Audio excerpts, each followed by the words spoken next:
ലളിതാ സഹസ്രനാമത്തിൽ ഇങ്ങനെ പറയുന്നു: ദേവി എല്ലാവരുടെയും മനസ്സിനെ തോട്ടിക്കൊണ്ട് സ്വാധീനിക്കുന്നു എന്ന്. പിന്നെന്താണ്? അശ്വാരൂഢയാണ്.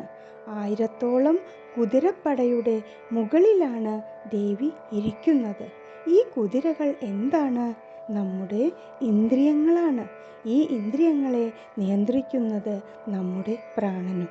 അതുകൊണ്ട് തന്നെ നമ്മൾ മനസ്സിനെയും പ്രാണനെയും അറിഞ്ഞാൽ മാത്രമേ, അതിനെ നിയന്ത്രിച്ചാൽ മാത്രമേ, കീഴടക്കിയാൽ മാത്രമേ സാക്ഷാൽ മഹാത്രിപുര സുന്ദരിയിലേക്ക് എത്താൻ പറ്റുകയുള്ളൂ. അപ്പം നമുക്ക് വീഡിയോയിലേക്ക് കടക്കാം.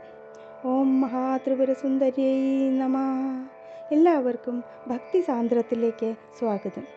ഇന്നു ഞാൻ ലളിതാ സഹസ്രനാമത്തിലെ 66 മുതൽ 69 വരെയുള്ള നാമങ്ങളുടെ അർത്ഥമാണ് പറയാൻ പോകുന്നത്. ശ്ലോകം: സമ്പത്കരി സമാരൂഢ സിന്ദൂരവ്രജസേവിത അശ്വാരൂഢാധിഷ്ഠിതാശ്വകോടികോടിവിരാവൃത ചക്രരാജരഥാരൂഢ സർവായുധ പരിഷ്കൃത ഗേയചക്രരഥാരൂഢ മന്ത്രിണി പരിസേവിത. 66-ാമത്തെ നാമം: സമ്പത്കരീ സമാരൂഢ സിന്ദൂര വ്രജസേവിത. ഇനി ഈ ശക്തിസേനയിലെ ഓരോ ദേവിമാരെയും കുറിച്ചാണ് പറയുന്നത്. സമ്പത്കരീ ദേവി സമാരൂഢയാണ്, കയറി ഇരിക്കുകയാണ്. എവിടെ? സിന്ദൂര വ്രജ.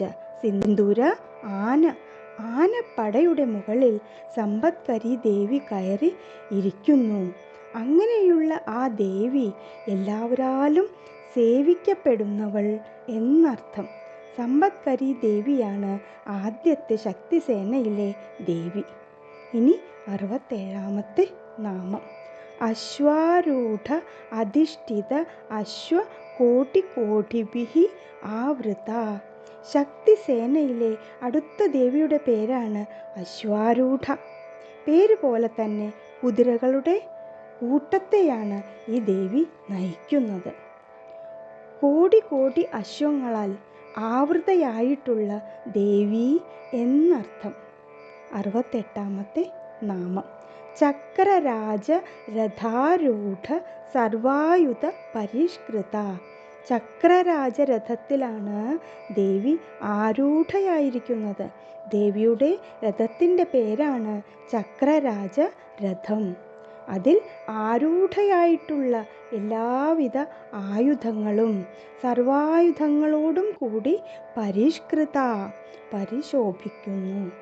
അങ്ങനെയുള്ള സർവായുധങ്ങളോടും കൂടി പരിശോഭിക്കുന്നവൾ എന്നർത്ഥം.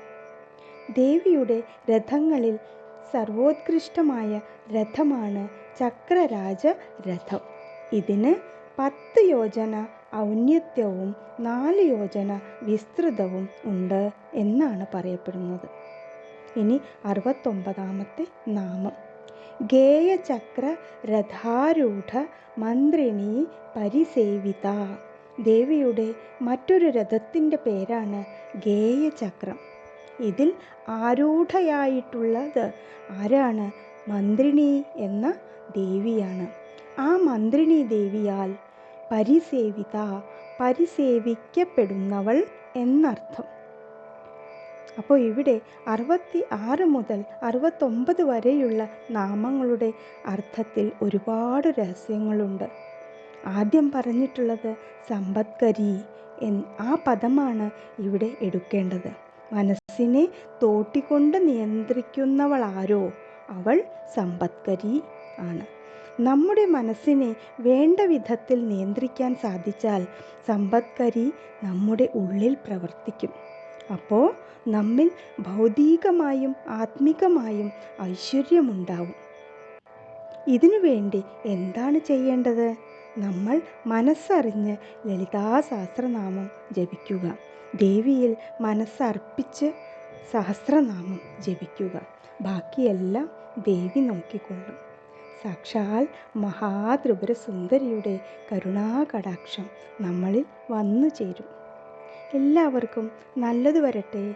ലോകാ സമസ്ത സുഖിനോ ഭവന്തു. ഓം ശിവശക്തി രൂപിണ്യൈ നമഃ.